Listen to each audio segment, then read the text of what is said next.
ating best player, Mr. Tony De Dios. Congratulations, sir. Thank you. Scoring 24 points, 6 rebounds, shooting 60% from the field. So, ikaw yung nag-umpisa ng pace ng laro, sir. Yung mga nakikita ka ng mga kampi mo, when you're cutting in the middle, sa perimeter, puro wide open. So, maganda yung pagkakasetup sa'yo.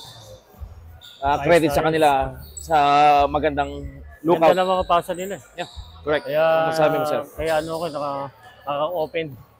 Nakapasa ni Pari Archie, Tura, saka si Paring Lawrence. Yes, halos parehas kayo ng numbers ni magkasunod lang ni Mr. Artisan Pablo. So, a good teamwork. Pinakita na naman ang Team Delta sa laro nila. A great win. Nakahabol na yung 96ers. Kaso talagang kinulang sila sa hangin. So, nag-stay pa rin yung balance nyo. Swerte lang. Swerte nga, Mr. De Dios. So, mataas yung field goal percentage mo, sir, ha? Anong condition ginawa mo to prepare for this game? Wala lang. Ano lang ako, everyday nag-ano rin ako, nag-jogging, lalo sa Manila. Papa-condition din. Para So, pag may laro dito, yes, ready. all out talaga. Tama yan. So, once a week, kailangan talaga kino-condition. Nung matanda na, kailangan natin magpa-condition Yes. bago maglaro. Correct. So, any shoutout, Mr. De Dios? Bati ka, sir. Nagpapasalamat kami kay, unang-una kay Conchal Gam. So, Yes. Lugaw. Michelle Gam. Salamat sa merienda. Sa amin, inihanda.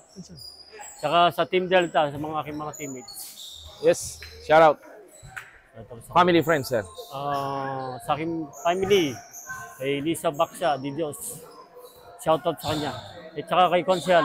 Shoutout si Conchal Roligam. Message mo, Conchal. Ano lang, sports lang tayo. Stay away on drugs. Laro lang, pampapawis. This is a friend to game. Yes. Mabuhay po kayo. Yes. Thank you. Thank you, sir.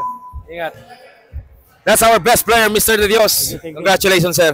Thank you very much. So, nasa standings. Team Delta. Nasa top na kayo ng standings natin. Next game natin, 93 Centennials versus 97 Armenians. See you. Passion never ends. Passion never ends.